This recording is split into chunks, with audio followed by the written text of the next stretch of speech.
পশ্চিমবঙ্গের দক্ষিণবঙ্গের জেলাগুলোতে বেশ কিছুটা বৃষ্টি হয়ে গেল, তবে আর নতুনভাবে প্রবল বৃষ্টি সেইভাবে লক্ষ্য করতে পারা যাচ্ছে না, যা অনলাইন আপডেট দেখাচ্ছে। তবে আবহাওয়া দপ্তর যেটা বলেছেন যে আজকেও কিন্তু প্রবল বৃষ্টি হতে পারে মেদিনীপুর, ঝাড়গ্রাম এই জায়গাগুলোতে, এটা আপনাদের জানিয়ে রাখছি। সে ব্যাপারে দেখাচ্ছে একটু পরে। আগামী দিন পশ্চিমবঙ্গে দক্ষিণবঙ্গে আবার কি হতে পারে, 15-16 আগস্টের আশেপাশে আবার একটা নতুন নিম্নচাপ আসতে পারে, যেটা এই মুহূর্তে আপনাদের দেখাচ্ছি। দেখতেই পাচ্ছেন আমরা 16 তারিখের দিকে রয়েছি, যার ফলে পশ্চিমবঙ্গে দক্ষিণবঙ্গ, দক্ষিণ বাংলাদেশ আবার বেশ কিছুটা বৃষ্টি পাবে। 15, 16, 17 তারিখেও পশ্চিমবঙ্গে দক্ষিণবঙ্গে বেশ প্রবল বৃষ্টি হতে পারে পশ্চিম দিকের জেলা এবং উপকূলবর্তী জেলাগুলোর দিকে, সঙ্গে উড়িষ্যাতে প্রবল বৃষ্টি চলবে। এর পাশাপাশি উত্তরবঙ্গ বৃষ্টি বাড়তে পারে, নিম্নচাপ পশ্চিম এবং উত্তর পশ্চিমে সরলে তখন আবার পশ্চিমবঙ্গের উত্তরবঙ্গের জেলাগুলোতে 17, 18 তারিখে আগস্ট মাসে প্রচণ্ড বৃষ্টি বাড়তে পারে। এটা রয়েছে আগামী দিনের পূর্বাভাস। এবার যে পূর্বাভাসটা এই মুহূর্তে রয়েছে এবং বর্তমান পরিস্থিতিতে আমরা রয়েছি, সেটার কি খবর রয়েছে। পশ্চিমবঙ্গের উত্তরবঙ্গের জেলাগুলোতে সেরকম কোনো বৃষ্টির খবর আজকের দিকে নেই, 6 তারিখ 7 তারিখ, তবে 8 তারিখ কিন্তু বৃষ্টি বাড়বে, এটা আলিপুর আবহাওয়া দপ্তর জানিয়েছেন। অন্যদিকে পশ্চিমবঙ্গের দক্ষিণবঙ্গের জেলাগুলোতে প্রবল বৃষ্টির পূর্বাভাস দেওয়া হয়েছে 3টি জেলাতে, যেমন রয়েছে পূর্ব মেদিনীপুর, পশ্চিম মেদিনীপুর, ঝাড়গ্রাম।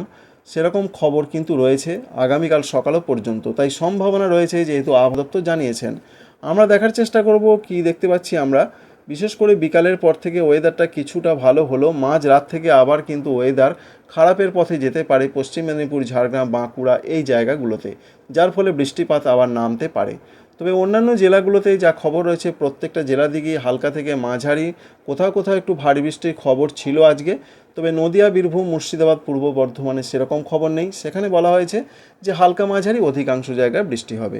যাই হোক, খবরটা বুঝতে পারলেন যে আজকের কি সংবাদ রয়েছে। আপাতত পশ্চিম দিকের কয়েকটি জেলাতে রাতের দিকে বৃষ্টি বাড়তে পারে। আগামীকালে যা খবর রয়েছে, ওয়েদার অফিসের তরফ থেকে বলা হয়েছে যে দক্ষিণ 24 পরগনা, পূর্ব মেদিনীপুর, পশ্চিম মেদিনীপুর, ঝাড়গ্রাম, বাঁকুড়া, পুরুলিয়া, বর্ধমান এই জেলাগুলোর দিকে একটু ভারী বৃষ্টি হতে পারে, বাকি জেলাগুলোয় হালকা মাঝারি বৃষ্টি। 8 তারিখ থেকে পশ্চিমবঙ্গে দক্ষিণবঙ্গে আর সেরকম কিছু নেই, ওয়েদার পরিষ্কার হয়ে যেতে পারে। তবে বিক্ষিপ্ত বৃষ্টি থাকবে বর্ষার জন্য। উত্তরবঙ্গের জেলাগুলোতে 8 তারিখ রাত থেকে আবার বৃষ্টি বাড়তে পারে, এমনটা সংবাদ রয়েছে, অবশ্যই লক্ষ্য করতে পারছেন। প্রত্যেকটা জেলার দিকে, যেমন দার্জিলিং, কালিম্পং, জলপাইগুড়ি, কুচবিহার, আলিপুরদুয়ার এই জেলাগুলোর দিকে ভারী বৃষ্টি হতে পারে 2-1 জায়গায়, এবং 9 তারিখে অতি ভারী বৃষ্টির চান্স রয়েছে বজ্রবিদ্যুৎ সহ, এমনটা খবর রয়েছে। উত্তর দিনাজপুরে ভারী থেকে 2-1 জায়গায় অতি ভারী, দক্ষিণ দিনাজপুর, মালদাতে মাঝারি থেকে ভারী বৃষ্টি হতে পারে। তাই 9 তারিখ এবং 10 তারিখ উত্তরবঙ্গের জেলাগুলোতে প্রবল বৃষ্টি বাড়তে পারে, এমন একটা সংবাদ রয়েছে, বিশেষ করে ওপরের 5টি জেলাতে, দার্জিলিং, কালিম্পং, জলপাইগুড়ি, কুচবিহার, আলিপুরদুয়ার জেলাতে। উত্তর দিনাজপুরেও ভারী বৃষ্টি, তবে দক্ষিণ দিনাজপুর, মালদাতে অধিকাংশ জায়গায় মাঝারি, 2-1 জায়গায় ভারী বৃষ্টি হতে পারে। আপডেটটি ছিল এই পর্যন্তই।